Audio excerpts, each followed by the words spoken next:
Chapter 1. The Teacher Who Recognized My Wife. The final school bell echoed through the hallway just as I stepped inside Lincoln Elementary. The building always smelled faintly of whiteboard cleaner and cafeteria pizza, a mix that somehow meant home to kids and mild headache to parents. I checked my watch, 3:18 p.m. I was a few minutes early. Emma always liked when I was early. The dismissal crowd buzzed around me, teachers herding lines of students, parents waving, kids shouting goodbyes. I tried to spot Emma's blue backpack in the sea of children. Then I saw her, dark curls bouncing as she hopped toward the lockers, chatting with another girl. She hadn't seen me yet. Before I could call her name, a voice spoke close behind me. "Mr. Briggs?" I turned. A tall man, late 50s, maybe early 60s, stood stiffly near the classroom door. Gray hair, cropped sharp, posture straight as a fence post. His jaw had that firm, squared look people get when they've spent years holding things in. "Yes," I asked. He extended a hand. "Frank Morrison, Emma's new homeroom teacher." "All right." Emma mentioned they'd gotten a new teacher after Mrs. Carter went on maternity leave. "Good to meet you, Mr. Morrison," I said, shaking his hand. His grip was firm, practiced. Military? Law enforcement? I couldn't place it, but it lingered in his voice and the way he scanned the hallway. "I was hoping to talk to you for a moment," he said, lowering his voice. Privately. That alone didn't alarm me, but the intensity in his eyes did. Teachers usually wanted to talk about missing assignments or behavior issues, not whatever this was. "Is something wrong with Emma?" I asked quickly. "No," he replied. "No. Emma is wonderful. Bright kid. Curious. Kind." His words were steady, but something under them crackled. Urgency. Maybe even fear. "It's not about her." That's when I noticed the way he kept glancing past my shoulder toward the parking lot, like he was checking exits. He motioned to the side of the hallway, away from the stream of students. "Could I ask you something? It might sound strange." I hesitated but nodded. "Okay." Morrison took a slow breath, squared himself, and asked, "What is your wife's maiden name?" I stared at him. "Her maiden name?" He didn't flinch. "Yes."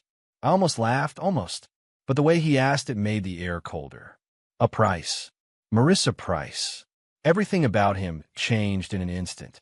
His face went white. Not pale white like all the blood drained out of him. His eyes widened, locked on mine, and for a moment he actually seemed to forget how to breathe. "Price?" he said again, voice barely more than a whisper. "Yeah," I said, confused. "Is that significant?" He didn't answer. Instead, he looked past me, into the parking lot through the glass doors. I followed his stare. My wife, Marissa, was sitting in the driver's seat of our SUV, sunglasses on, scrolling her phone while she waited. A perfectly normal Wednesday moment. But Morrison stared at her like she was a ghost he had buried himself. "Sir," he said, still watching her, "I need you to listen very carefully." A chill crept down my spine. "What is going on?" He didn't speak right away. His jaw clenched once hard. Then he reached into the worn leather briefcase at his side. His hand shook, subtly, but unmistakably. "I shouldn't show you this," he murmured. "But if I don't, you and your daughter may be in danger." Danger? The word hit me like a shove. He pulled out a thick manila folder. The seal on the front had been cut. Handwritten letters marked the corner. "Cold Case Archive, 2006, 2010. "What?" He pressed into my hands before I could finish. The folder was heavier than I expected. "Take this," he said. "Don't open it here. Don't let her see it." I swallowed. "Mr. Morrison, what is this about? Why are you asking about my wife?" He finally faced me fully, and there was nothing polite or teacher-like about him now. This was a man who had seen things. A man who had chased monsters long before he ever taught multiplication tables. "I was a detective before I retired," he said quietly. "Homicide, missing persons, fraud, 25 years. And I worked a case that never left me." I clutched the file tighter. "What kind of case?" "A woman," he said. "A woman who disappeared in 2010. Real name unknown. She went by many aliases." His voice cracked slightly. One of them was Marie Preston. That name meant nothing to me, but the fear in his eyes did. "I don't," he cut me off. "Sir, listen. I don't know how else to say this, so I'll say it plainly. He leaned in, his voice low but forceful. Take your daughter. Leave tonight. Don't tell your wife why. Don't warn her. Don't confront her. Just go. My pulse hammered. This is insane. You're telling me my wife? Look, he snapped suddenly, then caught himself and softened. Look, I can't explain everything here. There are kids around. Cameras. You have to read the file. It will answer your questions better than I can. I took a step back, torn between anger and fear. You expect me to believe my wife is what? Some criminal from a decade-old investigation. I expect you to protect your daughter, he said firmly. That shut me up, because Emma was now walking toward us, her backpack bouncing. She waved. Daddy. I forced a smile and waved back. Morrison stepped slightly into my line of sight, making sure Marissa couldn't see him from the car. Please, he whispered urgently. If you love that little girl, don't ignore this. Pretend this conversation never happened. Go home. Act normal. And tonight, leave. I wanted to deny it, throw the file back at him, call him insane. But his eyes, they weren't the eyes of a man making something up. Emma reached my side. Ready to go? She chirped. Morrison smiled at her, a sad, almost apologetic smile, then stepped back toward his classroom. I placed a hand on Emma's shoulder and nodded. Yes, sweetheart. Let's go. As we walked toward the parking lot, I felt the weight of the file under my arm. Marissa looked up at us and smiled warmly, tapping the steering wheel to a song only she could hear. And Morrison's final words echoed in my head. Take your daughter. Leave tonight. I didn't know it yet, but the moment I opened that file, my entire life, my marriage, my home, my understanding of the woman I slept beside would split in half. And only one side of it was real. Chapter 2, the cold case file. The file sat on my kitchen table like a live grenade. Emma was upstairs doing homework, humming softly to herself. Just another normal evening in our neat little house with the blue shutters and the trimmed hedges. The sunset glow washed across the table and the innocent manila folder sitting there, waiting to detonate my life. I stared at it for a long time before touching it. Morrison's words echoed like a pulse. Leave tonight.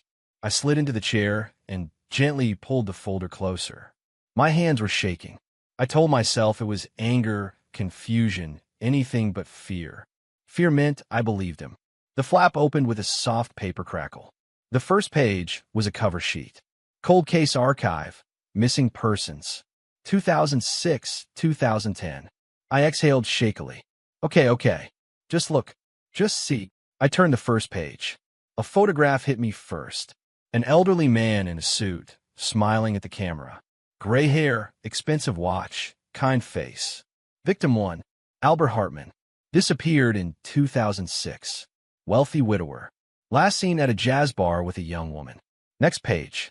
Gerald Connors, 74. Met a woman at a charity gala. Next. Thomas Vale, 68. Met a woman he described as smart, gorgeous, very persuasive. 7 men. 7 photos. 7 disappearances. My mouth went dry. Each report had the same pattern. Wealthy, alone, charmed by a mysterious younger woman. A woman they all described the same way. Mid-20s. Dark hair. Slim, elegant. Captivating smile. Descriptions blurred together, but one detail repeated across every case. Alias used by female subject. Marie Preston. The name looked like it was glowing off the page. My heartbeat thumped in my ears. No, that doesn't mean anything. Lots of women have dark hair, lots have. But then I turned the page. Witness sketches. 7 sketches of the same woman from different angles by different artists in different years. And every single one, my breath stopped. Every single one looked like Marissa. Not exactly, like a version of her 10 or 15 years younger. Same smile. Same jawline. Same way her hair framed her face. Jesus, I whispered. I pushed away from the table, stood up, paced, sat again. My chest felt tight. It couldn't be her. It couldn't be. Marissa was a mother. My wife for 10 years. A woman who packed Emma's lunches with heart-shaped notes. Who cried at sad movies. Who baked cookies every Christmas Eve. Her sketch shouldn't be in a cold case file. But there it was. I forced myself to keep reading. One report mentioned security footage from a hotel in 2008. The woman had her back turned, long dark hair, talking to two other people. Subject B, male, tall, lean. Subject C, female, blonde, mid-20s. Two accomplices. The notation underlined in red made my stomach drop. Trio appears coordinated. Male subject, maybe enforcer. Blonde female, seems to lure or scout targets. Primary female, alias Marie Preston, appears to run the operation. Run the operation? I rubbed my eyes. No, this is insane. Then came the interview transcripts. Victim 3's neighbor. He told me he was seeing someone new. Said she made him feel 40 again. She came over once, pretty girl, dark hair, sharp eyes. Something about her, cold. Didn't blink much. Victim 5's nephew. Uncle Rick said she had a different name every time. Marie, Maria, Marin, something like that. Victim 7's bartender. Yeah, she was charming. Too charming. You talk to her for 5 seconds, and you feel like she's looking into your soul. I froze. I had heard that exact phrase before. My best friend Ethan once joked over dinner. Your wife looks into people's souls when she talks to them. Creeps me out sometimes. Oh, God. The further I read, the more my skin crawled. There were notes from detectives, including Morrison's handwriting, sharp, tense, angry pen strokes. Woman is highly intelligent, manipulative, confident. Never found fingerprints. Connections to fraud networks suspected. 7 victims likely linked, possibly more. Working with 2 accomplices. Disappeared 2010. No trace after. I sat back and stared at the page. 2010. The same year Marissa and I met. My heart crashed into my ribs. No, that's just coincidence. But the coincidences kept stacking. Marissa always avoided talking about her life before 2010. Her reasons for moving states always changed. She never had contact with old friends or family, claimed she had none. But the worst page, the page that truly shook me, was a single sheet with a timeline printed across it. At the bottom, in Morrison's handwriting, primary suspect likely assumed new identity, possibly new life, capable of blending in flawlessly. Would not hesitate to eliminate threats. If found, extreme caution. My hands were shaking so badly the paper rattled. I'm married to her, I whispered, horrified. Oh my God, my throat tightened. I couldn't breathe. I pushed up from the table, stumbled to the sink, splashed cold water on my face. My reflection was pale. Haunted. I looked like a man who'd wandered into a nightmare and didn't know how to wake up. Daddy? A voice called from the stairs. I spun around so fast the water sloshed over the counter. Emma stood on the steps, holding a workbook to her chest. Her wide brown eyes, the same ones she'd inherited from Marissa, studied me with confusion. You okay? She asked softly. I swallowed hard. Yes, sweetie. Daddy's fine. My voice cracked. Just tired. She nodded and padded back upstairs, humming again. Her innocence stabbed me. I couldn't let anyone touch her. Especially not the person sleeping beside us in this house. I returned to the table, sat, and forced myself to turn the last few pages. The final entry was simple. Case inactive, primary suspect believed to have fled. Likely living under new identity. Under that, if reappears, notify authorities immediately. A shaky breath left me. Morrison hadn't been asking a question. He had been verifying a nightmare. And now that I had seen the truth, or at least the horrifying possibility of it, there was no going back. I closed the file slowly. My hand were ice. Upstairs, Emma hummed a tune while doing homework. In the driveway, the sound of a car door closing made my heart lurch. Marissa was home early. I shoved the file under a stack of cookbooks and tried to steady my breath. Because if my wife really was Marie Preston, then I was living with a ghost that the law couldn't catch. A ghost who now suspected nothing. Yet, Chapter 3, the first confirmation. The house felt too quiet the next morning. Too still. Even the refrigerator hum sounded louder, like the world was holding its breath with me. I sat at the dining table with my laptop open, the cold case file beside me, closed but radiating dread like a furnace. I hadn't slept more than an hour the night before. Every time I closed my eyes, I saw those sketches. Saw Marissa's face staring back at me from a decade ago under a different name. Her alias, Marie Preston.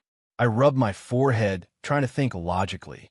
If it really was her, someone else had to know. Someone who could confirm it without me risking exposing myself. Someone from a file. I flipped through the paperwork until I found contact information scribbled in the margin of one of the older case reports. Lauren Hartman, daughter of victim 1. Her email was written in Morrison's handwriting. A personal note beneath it. Still searching for closure. I hesitated. If I contacted her, I couldn't use my real name. I couldn't give any information that could tie back to me unless I was sure. I needed to be careful. Extremely careful. If Marissa truly had a past, she'd be watching for anything unusual. I opened a new email account. Anonymous, untraceable, and typed. Hello, Lauren. My condolences for your loss. I need your help. Do you recognize the attached sketch? Is this the woman your father was last seen with? A concerned individual. I attached one of the witness sketches, the one that looked most like Marissa. My finger hovered over the send button. Please, let this be coincidence, I whispered. Then I clicked. The email whooshed away, and my stomach twisted like I'd thrown a grenade and was waiting for it to explode. I stared at the screen. 1 minute passed, then 2, then 3, then ding. An email notification. My breath hitched. I clicked it instantly. Lauren had replied in bold, capital letters. Yes, that's her. 100%. No question. Who are you? Where did you get this? The room tilted. I grabbed the edge of the table as my knees went weak. Heat flushed through my face, then froze solid. It was her. It was Marissa. Not a resemblance. Not a maybe. Not coincidence. 100%. I closed the laptop quickly and pressed my fist against my eyes. A raw, painful sound escaped my throat, half gasp, half sob, all disbelief. I had married a ghost. A predator. A woman with blood on her hands. And she was upstairs right now, brushing her teeth, humming like everything was fine. The floor creaked above me. Footsteps. Shit. I scrambled to hide the cold case file, shoving it under a stack of tax documents in the cabinet. I closed the laptop and slid it under a placemat just as I heard her footsteps on the stairs. I forced myself to breathe normally. Marissa walked in wearing a soft white robe, her wet hair pulled into a towel. She smelled like her usual lavender shampoo, the one Emma loved. She smiled, casual, warm, practiced. Morning, she said lightly. You're up early. Didn't hear you come back to bed. I swallowed hard. Yeah, I couldn't sleep. Her eyes sharpened, just barely. She studied my face with unsettling detail, like she was scanning for lies molecule by molecule. You look pale, she said softly. Bad dream. The dining table felt like an interrogation room. Something like that. I forced out. She stepped closer, resting a hand on my shoulder. You sure you're okay? You look off. I want to jerk away, but I made myself sit still. Her touch felt foreign, almost suffocating. Just tired, I said, trying to sound casual. Long night. That's all. She glanced at the cabinet, the one with the hidden file. My heart slammed against my ribs. Her gaze lingered there too long, and she looked back at me. What were you working on? She asked, nodding toward the table. Bills, I said quickly. Taxes. Just organizing things. Half-truths tasted like metal in my mouth. She tilted her head slightly. Since when do you organize papers at 6 in the morning? Her voice stayed light, but her eyes glinted with suspicion. Since I couldn't sleep, I said. I figured I'd make myself useful. She stepped closer, leaned down, and kissed my cheek. Her lips felt warm. Her fingers touched the back of my neck gently. A gesture meant to soothe, but all I felt was a predator grazing my skin. She whispered, let me know if you need anything. I nodded stiffly. Marissa walked to the fridge, poured herself a glass of orange juice, and stood with her back to me. The kitchen was quiet except for the sound of the refrigerator humming and the faint rustle of her robe. Then she said, casually, you're acting weird. My throat tightened. I'm fine. She took a slow sip. If you say so. Then she turned around and leaned against the counter, arms crossed, studying me like a puzzle she planned to solve. I forced myself to smile. Just tired. She didn't look convinced. Her eyes drifted again toward the cabinet. Again, for the third time. Need help with anything? She asked. The question was innocent, too innocent. No, I said quickly. I'm good. She pushed off the counter and walked toward me. You sure? You're jumpy. Like you're hiding something. I laughed too loud. Too forced. No, just stressed. She reached for my face, turning it gently toward her. I know when something's bothering you, she murmured. Talk to me. My hands trembled slightly. I hope she didn't notice. There's nothing, I said again. She searched my eyes for a long, silent moment. It felt like hours. Then her expression softened just a fraction. Okay, she said, smiling again. If you say so. She kissed my cheek once more, turned, and walked upstairs to get dressed. I exhaled so hard my lungs burned. The moment she disappeared from view, I grabbed the laptop and reopened Lauren's email. I typed back, "Thank you for confirming. I can't say more yet, but I think the woman who hurt your father is living in my house." I hovered over the send button again. Then I clicked. The moment the email left my screen, I felt it. A shift in my life. A point of no return. Upstairs, Marissa laughed at something on her phone. And suddenly, I understood what Marissa meant. The woman I thought I knew was watching me. And she could sense I was no longer blind. Chapter 4, Secrets in My Own House. For the next 3 days, I lived inside my own home like a man, tiptoeing through a minefield. Every smile forced, every conversation rehearsed, every breath measured. Marissa moved through the rooms with her usual grace, humming while making breakfast, tapping her fingers as she scrolled her phone, occasionally glancing at me with a sweetness that used to feel like warmth. Now it felt like surveillance. I kept the cold case file buried beneath towels in the linen closet. Every time I heard footsteps passing by, my lungs seized. I needed answers. I needed proof. And I needed to survive long enough to get both. The first clue. It happened on a Wednesday morning, early, when Marissa thought I was still asleep.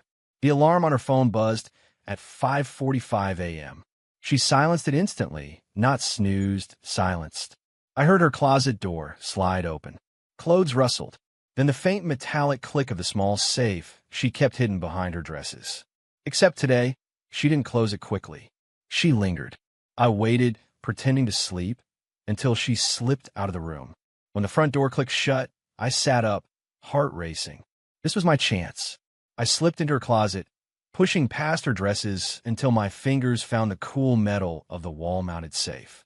I'd seen the passcode once, years ago, when she'd shown me where we kept important documents. For -1-9-7, her birth month and birth year. I entered it. The safe opened with a quiet hiss, and the world I knew ended. Inside were stacks of bound cash wrapped in rubber bands, 20s, 50s, hundreds, at least $60,000 at first glance. Beside them, a dozen passports and driver's licenses with Marissa's face but different names. Marie Preston, Mary Pritchard, Madison Powell. A few bore other surnames I didn't recognize. And the worst part, a freshly printed list. 7 names. All men. All wealthy. Each with notes scribbled in Marissa's handwriting. Owns lake house alone. Lives without family. Drinks Fridays vulnerable. Travels with cash. And next to each name, a date. Upcoming dates. One of the names I recognized, a local businessman who owned 3 dealerships and was often in the news for charity events. My throat tightened. This wasn't a past life she'd buried. This was an ongoing operation. I staggered backward, nearly knocking into the closet wall. I forced myself to put everything back exactly as I'd found it, memorizing every angle, every placement. When I closed the safe again, I waited a moment to steady my shaking hands. I needed to follow her, to know how deep this went. The tale. Marissa returned around noon, cheerful and glowing. "Emma's field trip is today," she said, brushing my shoulder casually. "I'm picking her up late. You good for dinner duty?" I nodded, pretending to be engrossed in emails. But she wasn't picking Emma up. Emma's class wasn't on a field trip. I'd received the same newsletter she had.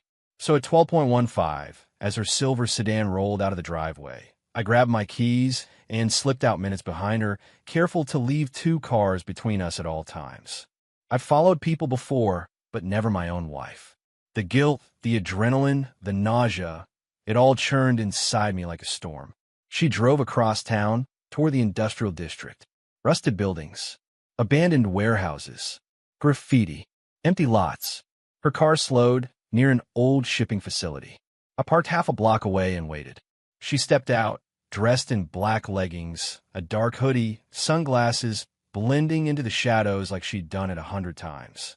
She checked her phone, looked around, then walked toward a side entrance where two figures waited. I recognized neither, but both matched descriptions from Frank Morrison's notes. And from the file. Christy Merritt, tall, wiry, with bleached hair tied in a messy bun. Former con artist, known for targeting elderly people through fake charity drives. Her posture was restless, twitchy, dangerous. Marco Perkins, ex-security guard fired for extortion schemes. Broad shoulders, tattoo sleeves, a face carved by too many bad decisions. They greeted Marissa like she was their commander. "Boss," Marco said, giving a nod of respect. "Boss." The word stabbed me. Marissa crossed her arms. "We need to talk about the next Mark. He's been in and out of town. It complicates the timeline." Christy smirked. "Nothing we can't handle. Men like him don't expect danger from a pretty face." Marissa didn't laugh. She tapped her phone. "We do this clean. No improvising. I don't want heat again. We almost got burned in 2010. My blood ran cold." Christy shivered dramatically. "Detectives are idiots. We only got close 'cause Preston left that stupid necklace." Marissa cut her off sharply. "Don't say that name." They went inside the warehouse. I hurried to the side of the building, crouching behind a rusted dumpster, listening through a cracked window. Inside, their voices echoed. "We do the pickup Saturday night," Marissa said. "I've already arranged logistics." His schedule's predictable. He stops at that wine bar at 9. Marco grabs the car. Christy distracts. I close in from the back. "And then?" Marco asked. "Then," Marissa said coldly, "we disappear. Same as always." My stomach twisted. This was a kidnapping plan. A repeat of the cold case patterns. She hadn't stopped. Not after we met. Not after we married. Not after we had Emma. The woman I built a life with, cooked with, laughed with, slept beside, was planning a crime in real time. And she was leading it. When the meeting ended, I sprinted back to my car before they exited the warehouse. I waited until I saw Marissa's sedan leave in another direction before daring to breathe again. The realization. On the drive home, my hand shook so violently I almost pulled over twice.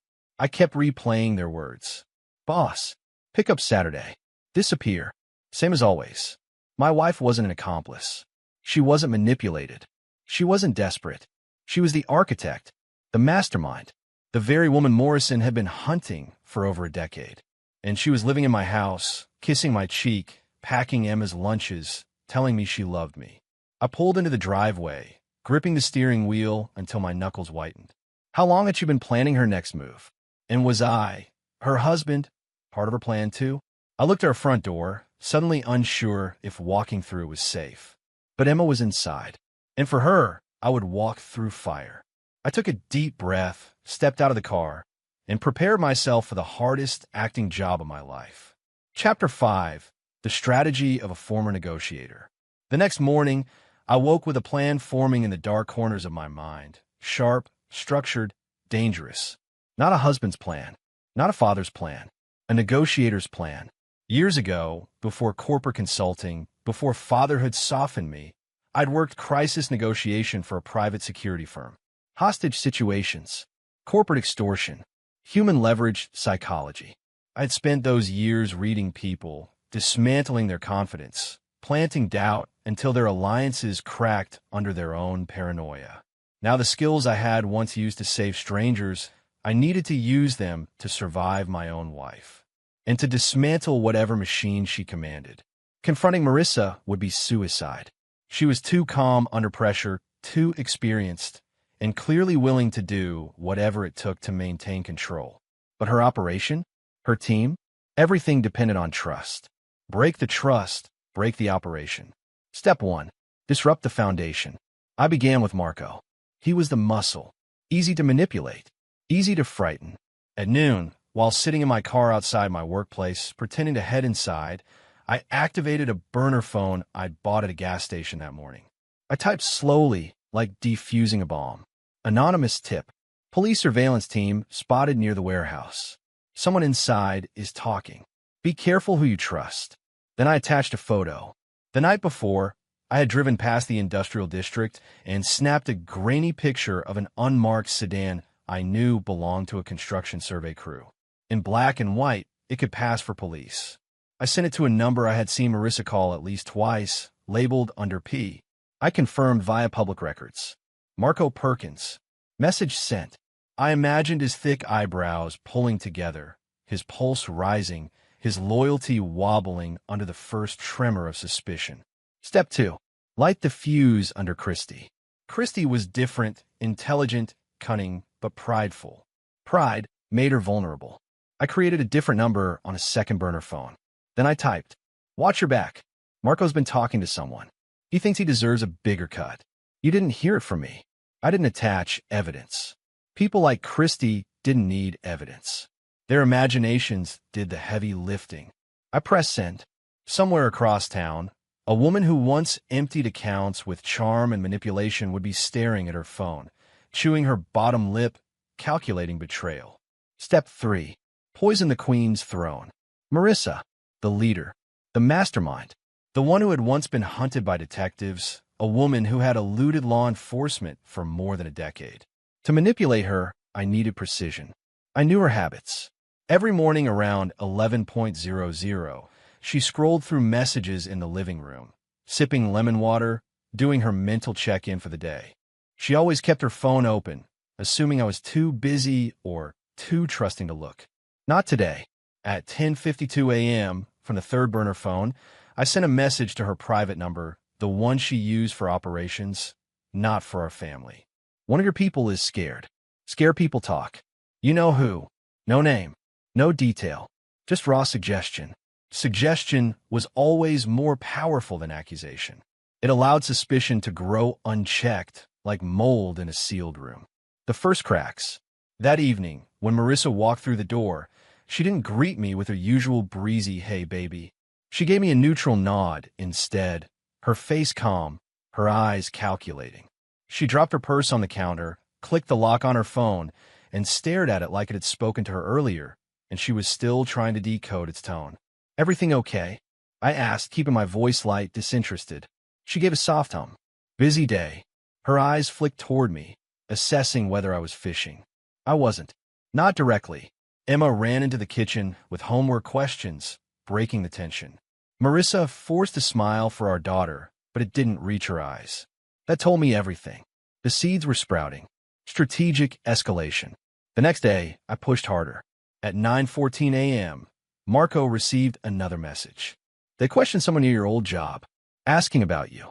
At 9:17, Christy got, "He's lying to you. Don't be stupid." At 9:32, Marissa received, "If they turn on you first, you won't have time to react." I felt sick sending them, like I was puppeteering poison. But I wasn't doing this for revenge. I was doing it to protect Emma. And in a twisted way, to protect myself from my own wife. The breaking point. That evening, I pretended to nap on the couch. At 6:08 p.m., I heard Marissa's voice through the thin wall of our bedroom. She was whispering, the tone sharp, angry. "I don't care what you heard, Marco. Nobody is watching the warehouse. Nobody is talking." Pause. Her voice hardened. "Who told you that?" "No. Tell me who told you that." I hid my smile under the blanket. She hung up. 10 minutes passed. Then she called again. "Christy, we need to meet. Now. There's a problem." I stayed motionless as she paced the hallway. I said, "Get here. If you trust me, you'll come. If you don't," she stopped herself. "Just get here." Her footsteps rushed down the stairs. The door slammed, and I exhaled. She was rattled. The queen was shaking on her throne. The confrontation I wasn't supposed to hear. I followed at a distance, 2 blocks away, careful not to get close enough for her to notice. Marissa met them inside the same warehouse from before. I parked near the sidewall, cracked the car window, and listened. Their voices rose quickly. "Marco, someone knows something. Why else would I get those texts?" "Christy, funny, I got texts too. Looked like someone's trying to blame Marco." "Marissa, both of you shut up." Then the tone shifted, suspicion turning inward, weapons pointed metaphorically at each other. "Marco, You think I'm the one talking? Christy, if you were, you're dumb enough to leave crumbs. Marco, say that again. Christy, dumb enough to leave crumbs. A scuffle broke out. Something hit the wall with a loud metallic clang. Marissa snapped. Stop. Both of you are acting like panicked children. Then her voice lowered, cold, calculated. One of you is lying, and I'll find out which. A chilling silence followed. I leaned back in my car's seat, pulse racing. The paranoia had taken root. They no longer trusted each other. They no longer trusted her. And Marissa no longer trusted anyone. Perfect. Exactly what I needed. The negotiator's advantage. Breaking a criminal operation wasn't about firepower or confrontation. It was psychological warfare. A war I had already waged once in my life. A war I knew how to win. As I drove home, headlights carving through the dark, I whispered the words I hadn't dared say aloud until now. I'm going to dismantle her empire piece by piece. And for the first time since Morrison handed me that cold case file, I believed I had a real chance. Chapter 6. The criminal triangle collapses.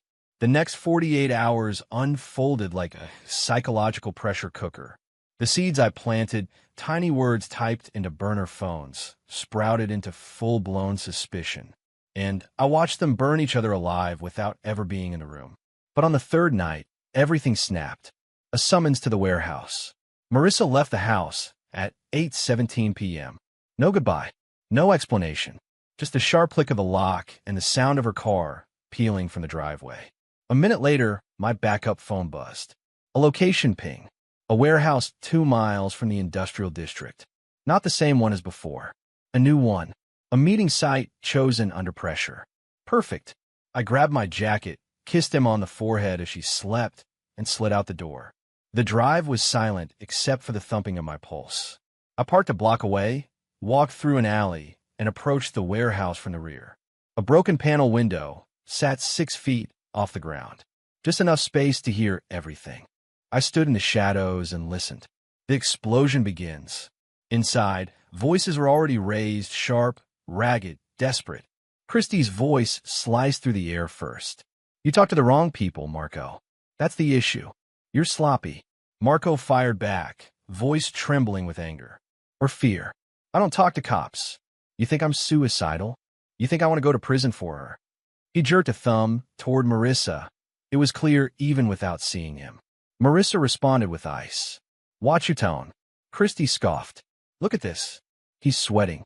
He's lying. He slips up, we all fall. I'm not lying. Marco yelled. Something metal clattered. A chair kicked backward.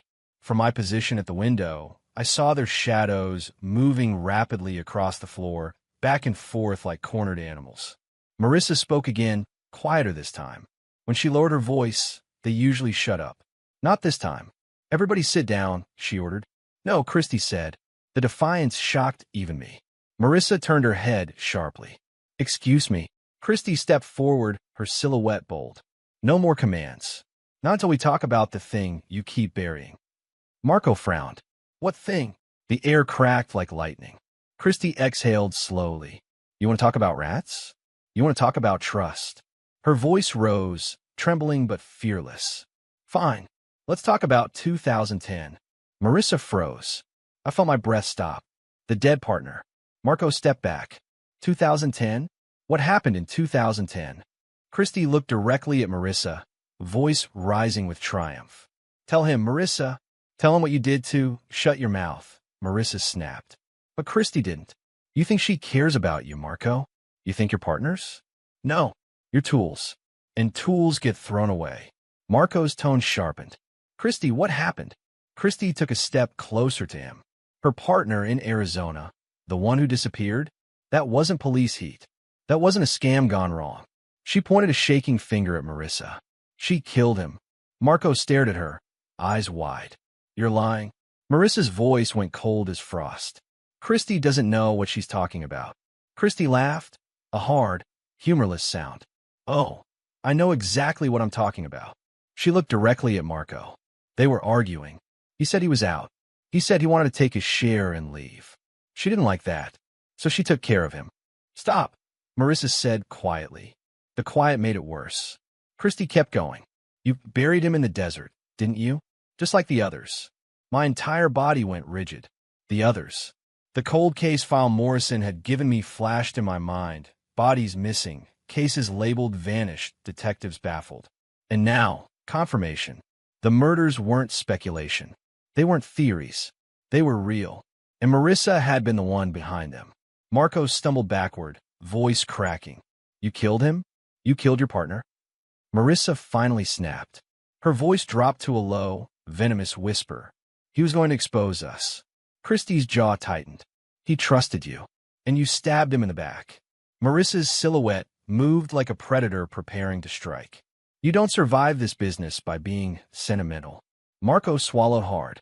So if I ever say the wrong thing, you won't, Marissa said. But the calmness made it more terrifying. Christie's fury. Christie shoved a table, sending papers skidding across the floor. You see? This is what I'm talking about.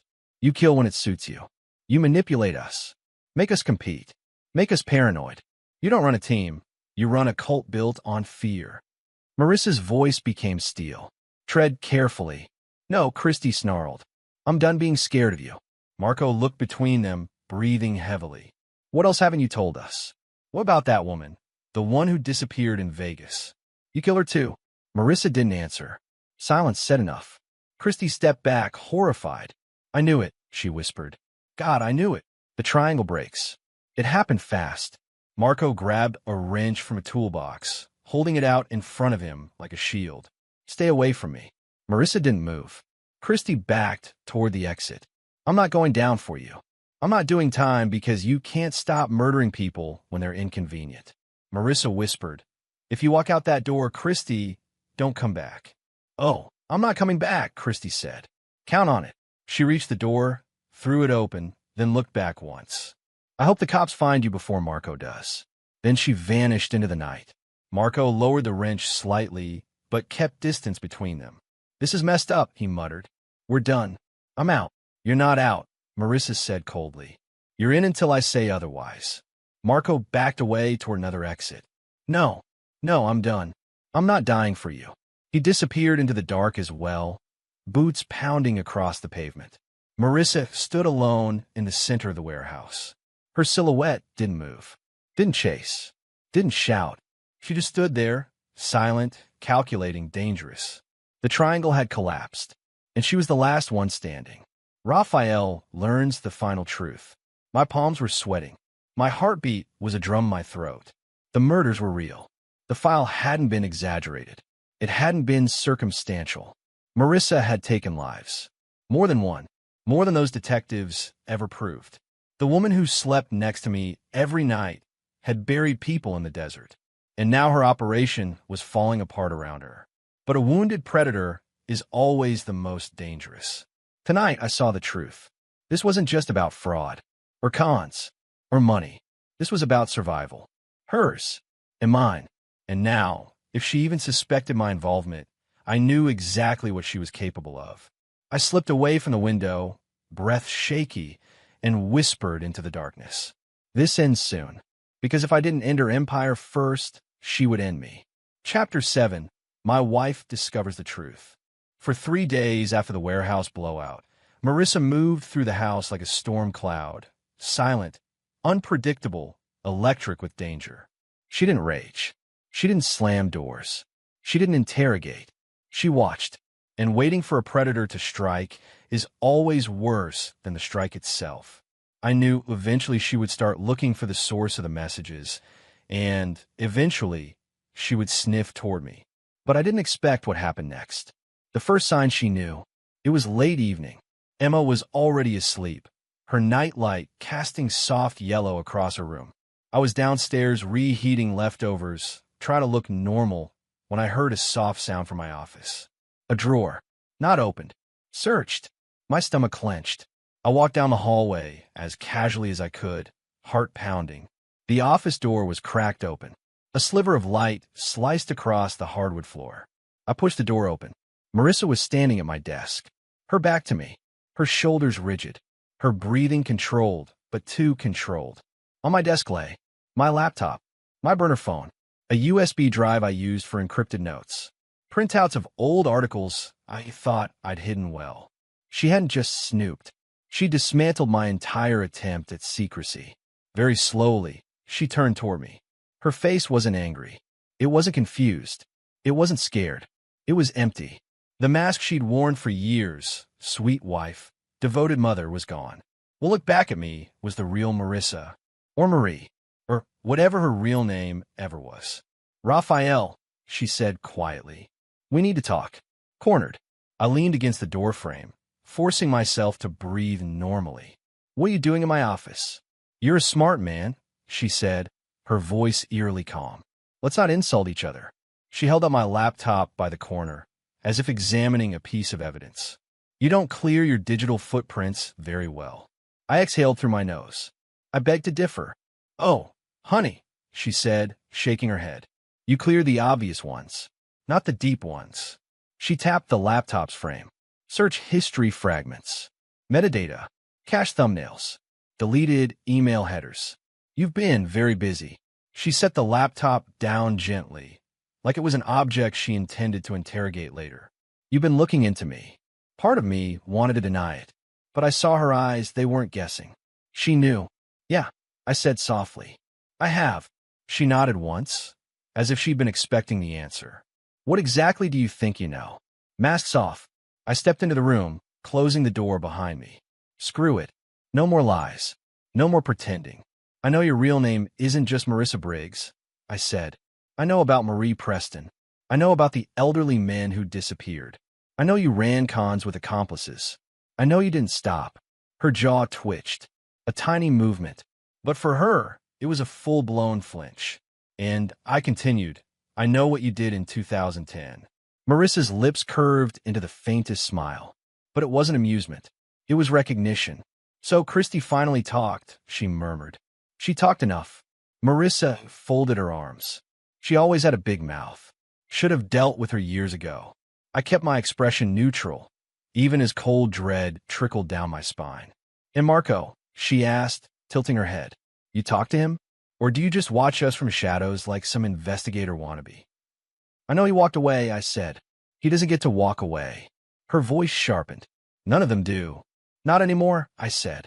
The triangle is gone. She stepped toward me, her presence suddenly overwhelming. You think you understand this, Raphael. You don't. You stumbled into something far bigger than you. Something you're not equipped to handle. Maybe, I said, but I understand enough. She stood so close I could see the subtle shimmer of her contact lenses, the faint scent of her perfume, the tiny scar on her chin she'd once told me was from a childhood bike accident. A lie, of course. Probably a knife fight. Or worse. Her voice dropped to a whisper. You betrayed me. No, I said. You betrayed us long before I ever opened a file. The moment everything turned, Marissa took another step forward. Raphael, you need to tell me the truth. Who else knows what you know? I held her gaze. Enough people. Her expression darkened. That's not an answer. It's the only one you're getting. She blinked slowly. You're hiding something. More than one something. And what happens, she asked softly, if I decide you're a threat? There it was. The moment of truth. The point where survival overrode fear. I straightened. If anything happens to me, I said, everything I found goes public. A flicker of surprise crossed her face, quick, like a pulse. I set up a dead man's switch, I continued. You kill me, hurt me, frame me, make me disappear, anything, and a full dossier goes to the FBI. Cold case detectives. Victims' families. Everyone. You're bluffing, she said, though the uncertainty in her voice was new. No, I replied softly. I'm done bluffing. Her jaw tightened. You don't know what you're doing. I know exactly what I'm doing. We stared at each other, inches apart, breathing in the same dangerous air.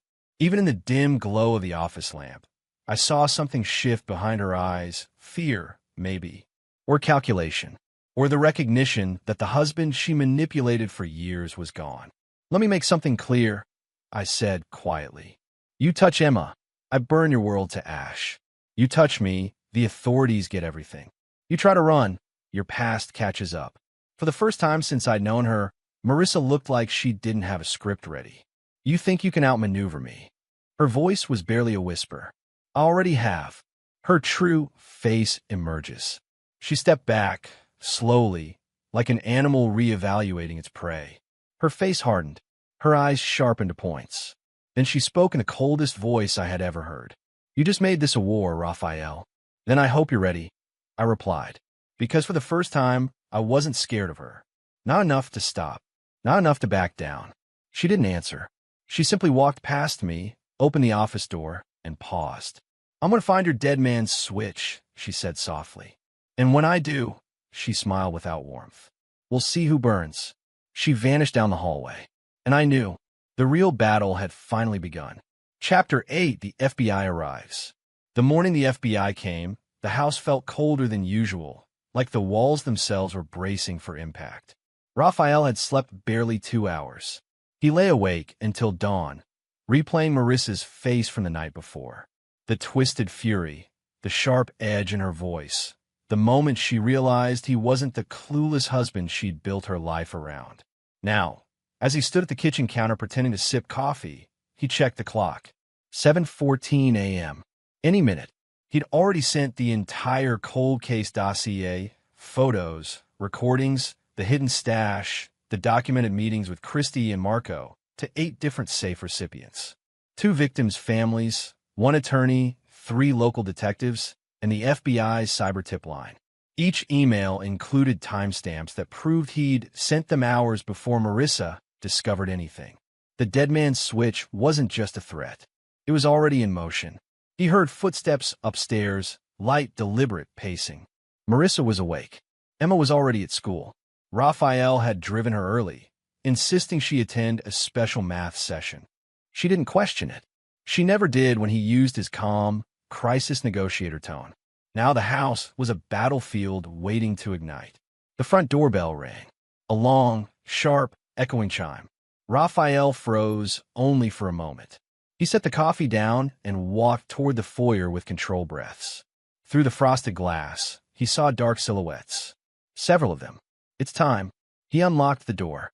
The moment it opened, the lead agent flashed a badge. "Mr. Raphael Briggs? FBI. We're here regarding your submitted evidence." Behind him stood 5 more agents, 2 in suits, 3 in tactical jackets, and 1 holding a tablet with Raphael's emails open. Raphael nodded slowly. "Yes, come in." Before the agents could even step forward, a voice cut down from the top of the stairs. "What's going on?" Marissa's tone was calm, too calm. She descended the steps in a silk robe, her hair perfectly arranged, her face composed like she'd practiced this exact moment. "Ma'am," the lead agent said, "please come down slowly. We have some questions." She smiled. "Questions? About what?" The agent held up a thin folder. "About a series of disappearances between 2006 and 2010, and about an ongoing fraud conspiracy operation involving false identities, financial manipulation, and interstate travel using forged documentation." Raphael watched her carefully. No fear. Not yet. Just calculation. "Oh," she said softly, crossing her arms. "This again. My husband and I already spoke about this. It's a misunderstanding. Some old case my name, unfortunately, resembles. Your husband submitted photographs of a hidden safe containing multiple IDs with your face on them," the agent said, "along with forensic links to 2 accomplices." Marissa glanced at Raphael. That glance, sharp enough to cut through bone.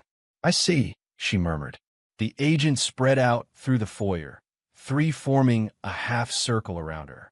"Ma'am," the lead agent continued, "we are placing you under arrest for suspicion of fraud conspiracy, pending further questioning." Marissa laughed lightly, like they had told her the punchline to a joke she'd already heard. "Suspicion? Sweetheart," she said to the agent, tilting her head. "Do you know how many women look like me? How many fake IDs you can order online? How many people could plant evidence if they wanted to?" Her eyes swept toward Raphael again. There it was. Blame. Accusation. Plan B forming in real time.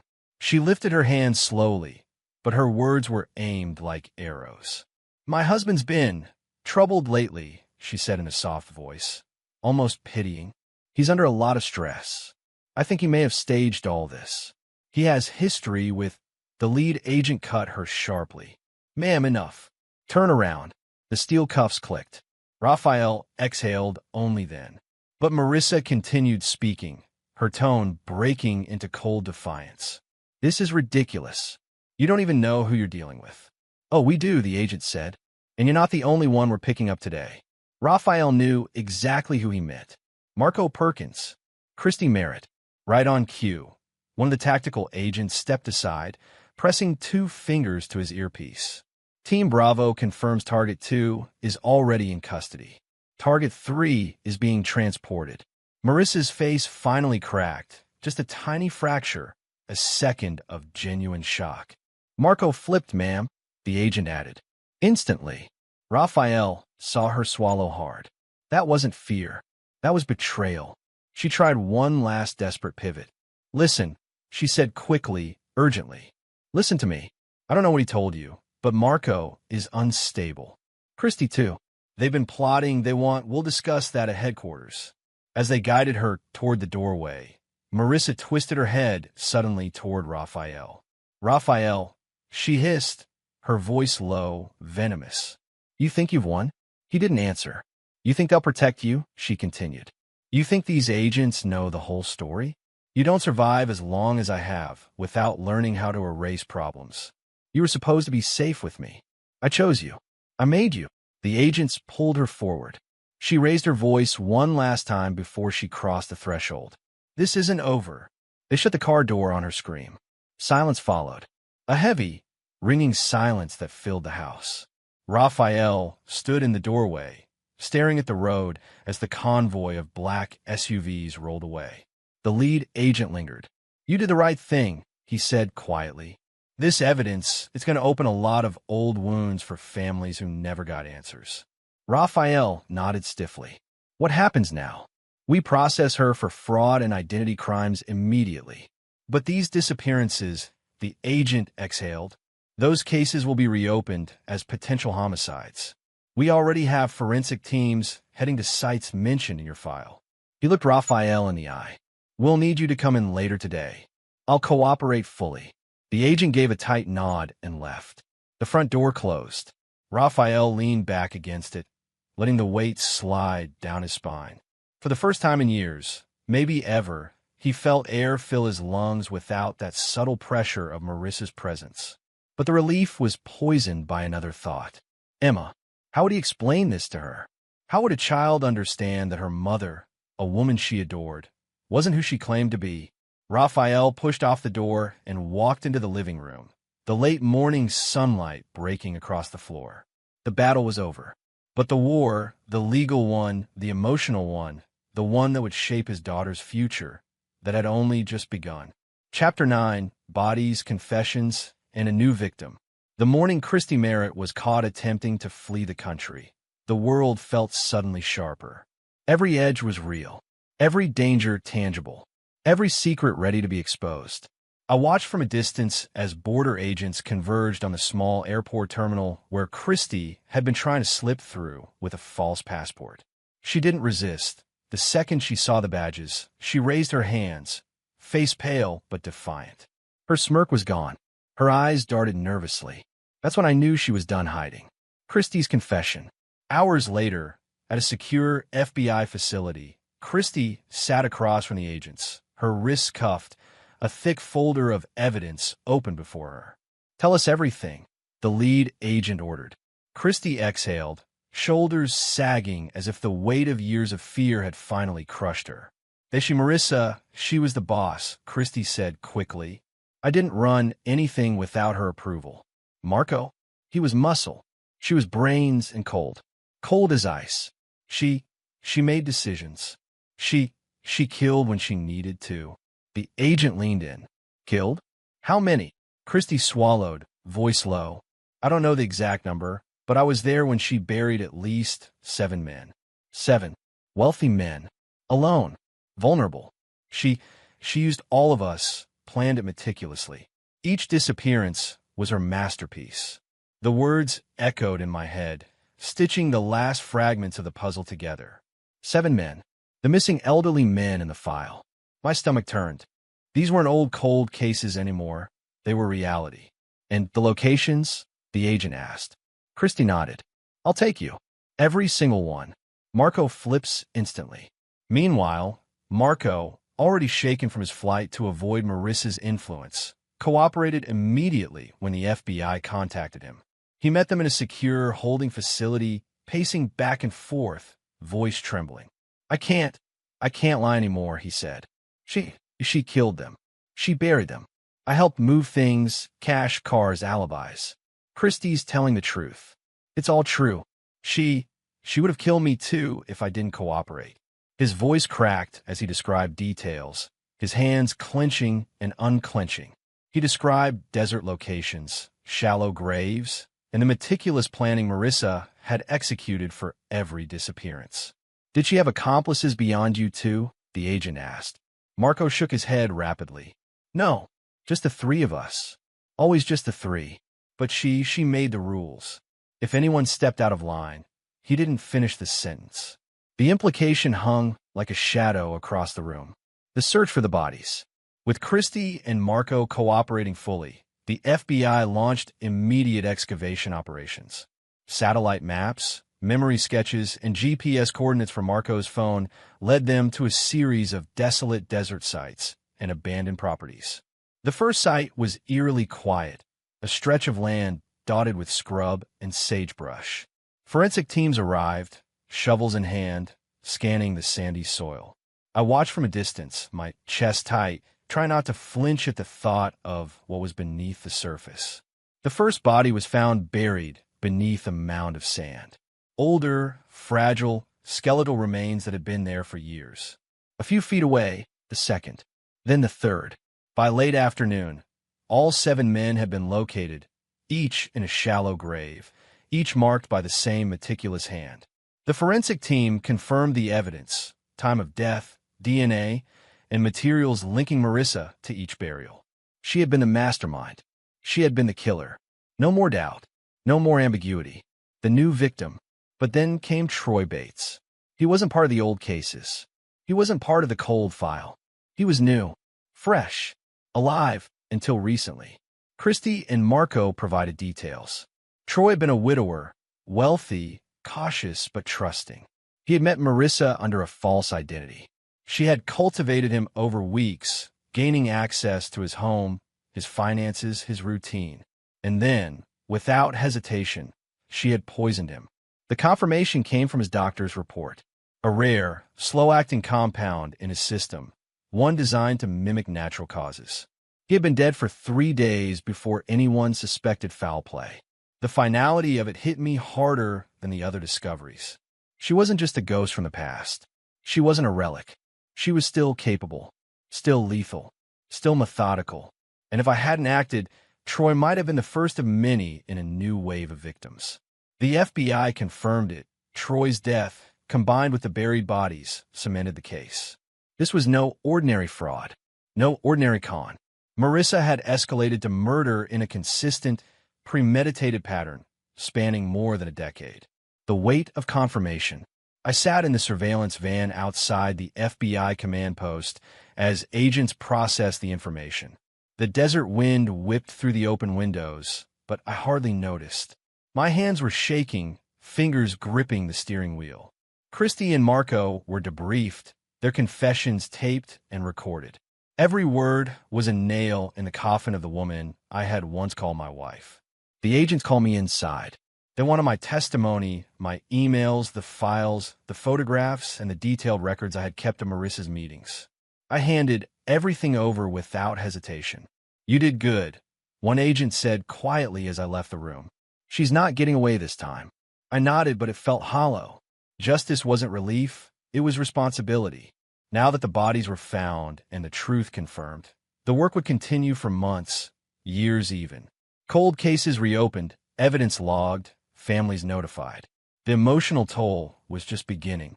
The end of her freedom. By late evening, the house felt heavier than ever when I returned.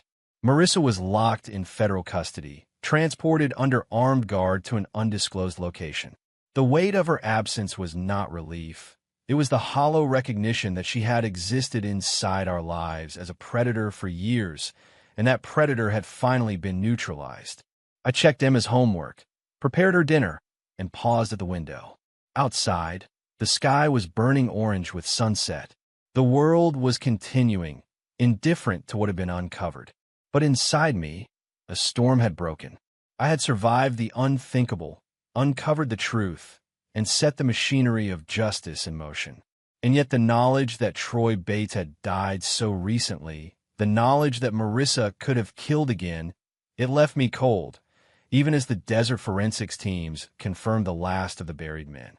Justice was coming, but it was neither fast nor clean. It was painful, and it had only begun. Chapter 10, The Trial and Sentencing. The courthouse smelled of polished wood and stale coffee. Cameras for national news outlets lined the sidewalks outside, reporters whispering in clusters, phones raised like weapons. Marissa Briggs, or Marie Preston, depending on which name was being reported, sat in the defendant's chair with her usual calm, almost regal posture, legs crossed, hands folded in her lap. The courtroom was packed, a mixture of law enforcement, family members of victims, and curious onlookers drawn to the story of the decade. I took my seat in the spectator section, Emma sitting beside me. She fidgeted with her fingers, glancing up at me occasionally, eyes wide. For her, this was the first time she truly understood that the woman she'd called Mom had hidden a darkness that stretched across years and miles. Opening statements. The prosecution laid out the case methodically, systematically. From 2006 to 2010, the lead attorney began, 7 elderly men disappeared. Each had been targeted by the defendant under false pretenses. Financial fraud, deception, and ultimately, murder were all orchestrated by Marissa Briggs, also known as Marie Preston. She acted with planning, with precision, and with total disregard for human life. Marissa's defense attorney, a slim man with neatly combed hair and a nervous tremor in his voice, tried to sow doubt. My client has lived a lawful life for over a decade. She is a mother, a wife. The accusations brought forth by coerced testimony are not reliable. Evidence has been misinterpreted. There is no direct link between Mrs. Briggs and these alleged crimes. Marissa, sitting perfectly still, smirked slightly. I felt the chill go straight through me. That smirk, the one I had seen in the warehouse, the one I had feared in my own home, reminded me of the predator I'd married. The evidence unfolds. The prosecution called witnesses one by one. Marco Perkins. He testified nervously, glancing at Marissa whenever he spoke. She told me exactly what to do. We moved the bodies, handled the finances, and I didn't question it. I was scared. She could be lethal. I knew if I disobeyed, his voice cracked. She would have killed me. Christy Merritt, calm but trembling slightly, she corroborated every detail. I helped with the scams, yes, she admitted, but she killed people, men who trusted her. She would manipulate you, control you, and if you stepped out of line, she'd make you disappear. Photos of shallow graves, bank statements, email exchanges, and burner phone communications filled the courtroom screen. Forensic reports traced DNA back to Marissa. Handwriting matched the aliases. Financial fraud spanned decades and multiple states. I watched Marissa's face carefully. No twitch, no faltering, no remorse. The calmness was terrifying. Raphael testifies. Finally, it was my turn. I stood in front of the courtroom, shoulders back, taking a slow breath. Emma's eyes found mine, and I squeezed her hand lightly, silently telling her I was here to protect her. I met Marissa Briggs when I thought she was a loving, honest woman. I began, voice steady. I discovered, through painstaking investigation, that she was involved in criminal activity for years. Fraud, deception, and murder. She manipulated her accomplices, killed people to protect her operations, and led a life of lies in my own home. I recounted finding the cold case file, the messages, the surveillance I had conducted, the burner phone communications. I avoided the sensationalism, keeping it factual, detailed, precise. I know she is capable of manipulation, coercion, and violence. The evidence presented here is accurate. She orchestrated all the crimes attributed to her, and she continues to pose a threat if given the opportunity. I return to my seat, my heart still racing. Marissa stared at me the entire time, expression unreadable. The predator I had feared had not cracked. The verdict. After weeks of testimony, cross-examinations, and closing arguments, the jury deliberated. The air in the courthouse was tense, thick, almost suffocating. Emma clung to my arm, whispering, "Daddy, is it over?" The judge finally called the courtroom to order. "Has the jury reached a verdict?" "Yes, Your Honor," the foreperson said. Rising, they handed the slip of paper to the bailiff, who delivered it to the judge. "Marissa Briggs," the judge began, "on the charges of fraud, conspiracy, murder, and related offenses, the jury finds you guilty on all counts." The words hung in the air. The calm, collected Marissa Briggs didn't flinch. Not even a muscle in her jaw moved. Sentencing. The courtroom was silent as the judge read the sentences. On the charge of murder and conspiracy, Marissa Briggs is hereby sentenced to 3 consecutive life sentences without the possibility of parole. Marco Perkins is sentenced to 15 years for conspiracy and accessory to fraud. Christy Merritt is sentenced to 25 years for conspiracy and aiding in the concealment of criminal acts. The gavel hit with a solid, echoing thud. The weight of the sentence settled over the room like a storm. Marissa's eyes, still unyielding, flicked toward me briefly. Not anger, not fear, recognition. She understood that her empire, her manipulations, and her freedom all were gone. Aftermath. Outside the courthouse, the world had exploded with news coverage. Cameras, flashes, reporters shouting questions. Emma hid her face behind my shoulder. I held her close, whispering, "It's over now. She can't hurt anyone else." The media swarmed Marissa as she was led into the transport vehicle. She raised a hand slightly, not a greeting, not a plea, but a gesture that said, unmistakably, "I'm still in control." I felt a chill, but it was tempered by relief. Justice had been served. Marco and Christy were escorted separately.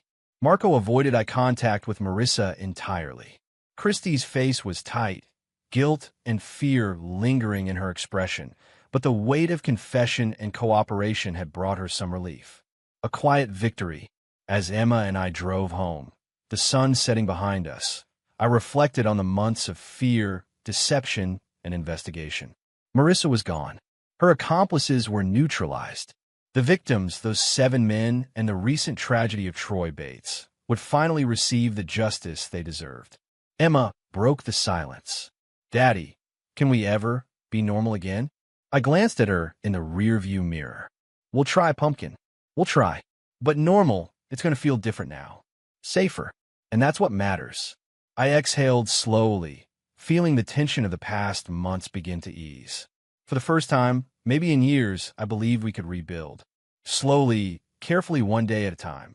I thought about the retired detective, Frank Morrison, who had started this chain of events. And I thought about the cold case file that had changed everything. Most of all, I thought about Emma.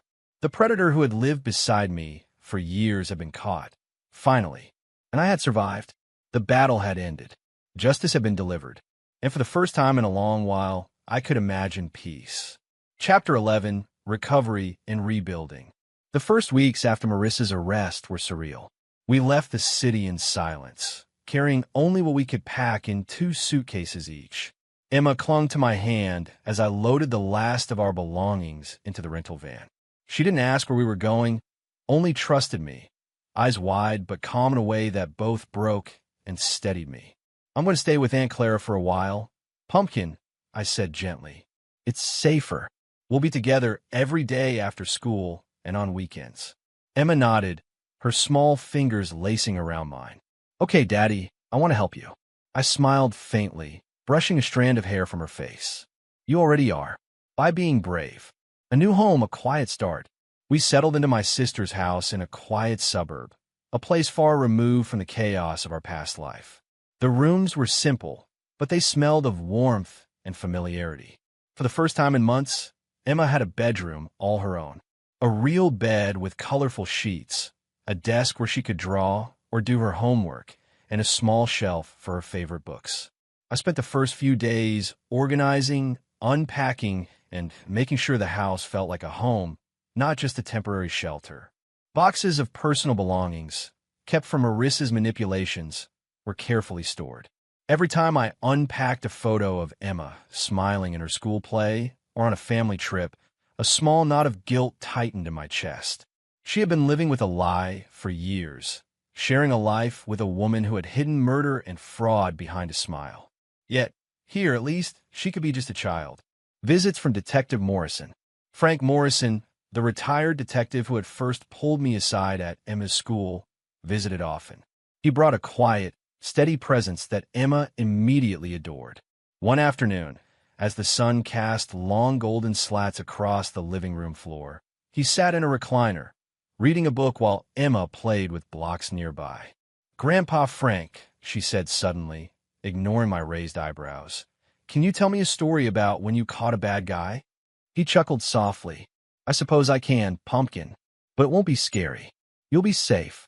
Emma climbed onto my lap and leaned against me, eyes wide with anticipation. Morrison's stories were vivid but careful, stories of strategy, observation, and intelligence, not terror. And somehow, they made both of us feel protected. "Do you think we'll ever see someone like that again?" Emma asked, voice small. I shook my head gently. "No, sweetheart. We're safe now." Morrison looked at me, eyes sharp but kind. "They're gone. You did what you had to do. The important thing now is teaching her, and yourself, how to live without fear." Raphael's new purpose. Even as we slowly settled into normalcy, I found myself restless. I couldn't return to my old corporate life. The events of the past year had changed me. My skills as a crisis negotiator, my knowledge of human psychology, and my recent experience with fraud and manipulation had created a new calling. I began consulting with the FBI, providing insight into cold case investigations and financial fraud operations. My first meeting was tense but exhilarating. Agents asked detailed questions about patterns, behavioral triggers, and subtle manipulations. I offered strategies for identifying predators and preemptively intervening in ongoing cases. "You have a unique perspective," one agent said.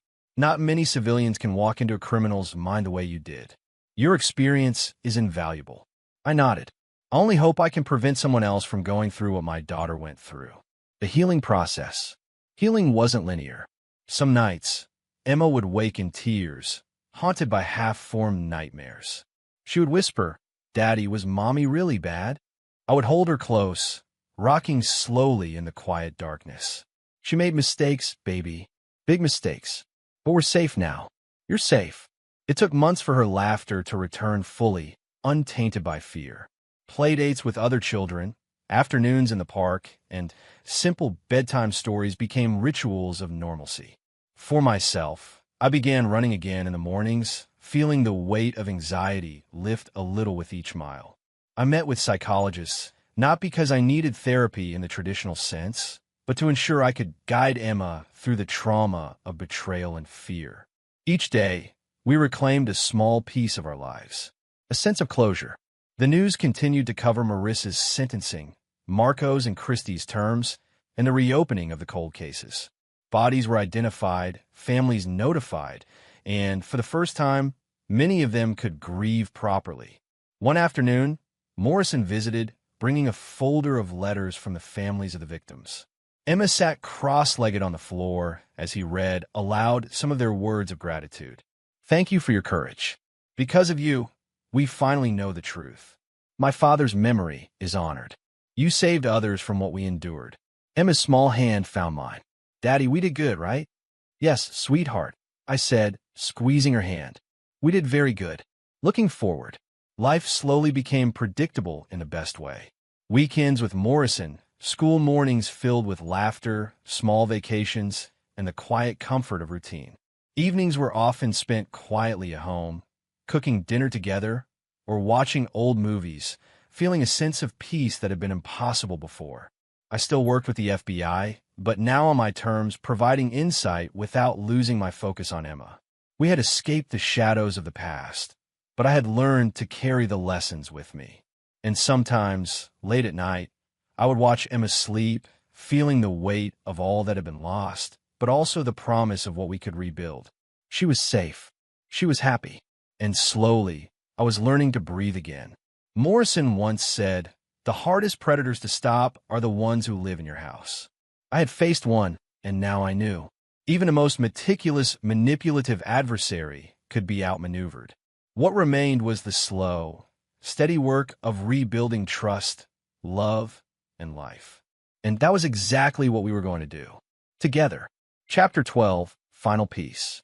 The morning light spilled gently into our quiet home, brushing across the walls with a soft warmth that felt almost foreign after so many months of tension, fear, and vigilance. Emma was at the breakfast table, humming softly as she poured milk over her cereal, completely absorbed in the simple rhythm of her morning routine. For the first time in years, her laughter and calm felt entirely safe, untouched by the shadows that had once lingered in our home. I sat across from her, spoon hovering midair, as I watched her small hands work with ease, and I truly realized that we had survived. Not just survived, but endured. And somehow, in the aftermath of chaos and deceit, we had begun to live again. Reflection on the past. I leaned back in my chair, taking a slow breath, letting the sun wash over me. It wasn't just Marissa's arrest, the trial, or the uncovering of the 7 elderly men buried in the desert. It was everything, the years of lies, the manipulation, the subtle control that had once dictated my life without me even knowing it. I thought back to the first day Frank Morrison had pulled me aside at Emma's school. The urgency in his voice, the pale look when he heard Marissa's maiden name. How he handed me the cold case file and said, "Take your daughter and leave. Don't tell her why." That moment had changed the trajectory of my life entirely. If I hadn't trusted him, if I had hesitated, who knew what would have happened? And then there was Marissa, not just a liar, not just a fraud, but a predator who had lived beside me for years without me ever fully realizing the danger. The thought still sent a shiver down my spine. The most dangerous predator I had ever faced was the person I had shared a bed with, the woman I had trusted above all others. I sighed, exhaling slowly. The memory of fear, betrayal, and danger was still vivid, but it no longer had the power to paralyze me. It was a reminder, not a weapon. Justice for the victims. I glanced at the stack of letters and photos from families of the victims, neatly organized on the kitchen counter. Many of them had reached out personally after the trial. They expressed relief, sorrow, and gratitude in the same breath. Thank you for giving us the truth after all these years. My father's memory can finally rest in peace. We never thought we'd get closure. Your courage has saved countless lives and prevented further harm. Even Troy Bates' widow had written. Her words were short, pained, but piercing. Though it came too late for my husband, at least no one else will suffer at her hands. I felt the weight of their gratitude settle on my shoulders. I had been terrified when I first opened the cold case file. I had feared the depth of Marissa's manipulation. I had feared her intelligence and her ruthlessness. But through careful strategy, patience, and every lesson I had learned as a crisis negotiator, I had turned the tables. For the first time, I understood that intelligence combined with strategy could match, even defeat, manipulation and cruelty. A quiet afternoon. Emma looked up at me suddenly, breaking my reverie. "Daddy, can we go to the park today?" I smiled, nodding. "Of course, Pumpkin. Let's go get some fresh air." She jumped up, nearly spilling her cereal, and giggled. "Yay, you said yes." I chuckled softly. There was something profoundly healing in her laughter, a sound that wasn't forced, wasn't anxious, wasn't tethered to fear. It was pure joy, and it was a sound I vowed to protect for as long as I lived. As we walked hand in hand to the park later that afternoon, the sunlight dappled through the trees, casting moving shadows across the path. I felt the breeze on my face and let myself breathe deeply, absorbing the simple pleasure of safety. For months, even years, I hadn't allowed myself these small luxuries. Every plan, every thought had been consumed by vigilance, by calculation, by survival. Now, for the first time, life felt normal, yet precious because I understood how easily it could have been stolen. Mentorship and purpose. Frank Morrison had become a steady presence in our lives, a surrogate grandfather to Emma and a mentor to me. He often visited on weekends, bringing stories from his past cases, teaching Emma small lessons about observation, courage, and the importance of thinking ahead. One afternoon, he leaned back in his recliner, watching Emma chase a squirrel across the yard. "You did good, Raphael," he said quietly. "Not just for the law, but for her, your daughter. She's safe because of your planning, your restraint, your patience." I nodded, swallowing a lump in my throat. I just did what I had to. I couldn't fail her. Morrison's eyes were sharp. "And you didn't. But remember, being a hero doesn't always mean fighting. Sometimes it's knowing when to step in, when to step back, and when to protect. You did all three." Finding a new calling. With Marissa behind bars and the cold cases reopened, I began consulting with the FBI on fraud, manipulation, and cold case psychology. It was a strange sort of healing, turning trauma into purpose. I advised on behavioral patterns, subtle psychological cues, and strategies for preempting manipulative predators. The first time I presented a case analysis to the team, I felt a flicker of the old adrenaline, the thrill of negotiation, of uncovering the truth, of thinking 10 steps ahead. But unlike before, there was no personal danger. This was controlled. This was constructive. And I realized something fundamental. Knowledge is power, but applied correctly, it can save lives. Not just mine, not just Emma's, but countless others. A moment of reflection. That evening, I stood alone in the backyard, Emma asleep inside, and watched the stars emerge in the darkening sky. The silence was profound, almost sacred. I thought about Marissa one last time. She would never harm anyone again. Justice had been served brutally and completely. The victims finally had their peace. And Emma, my daughter, was free to grow, laugh, and love without fear. The most dangerous person I had ever known had lived beside me, hidden behind love and charm. And yet, I had faced her, outmaneuvered her, and survived. The lesson was clear. Intelligence, patience, and strategy could overcome even the most calculated predator. I exhaled slowly, the tension of years releasing in a long, quiet breath. For the first time in a long time, I allowed myself to feel final peace. Emma's laughter floated from the living room, a soft, melodic reminder that life continues. I smiled to myself, hand over heart, and whispered into the night. "We did it, Pumpkin. We're safe. We're free. And we can finally live." And for the first time in years, it felt true. The predator was gone. The danger extinguished. The past reconciled. And the future, bright, fragile, and entirely ours, stretched ahead, unshadowed at last.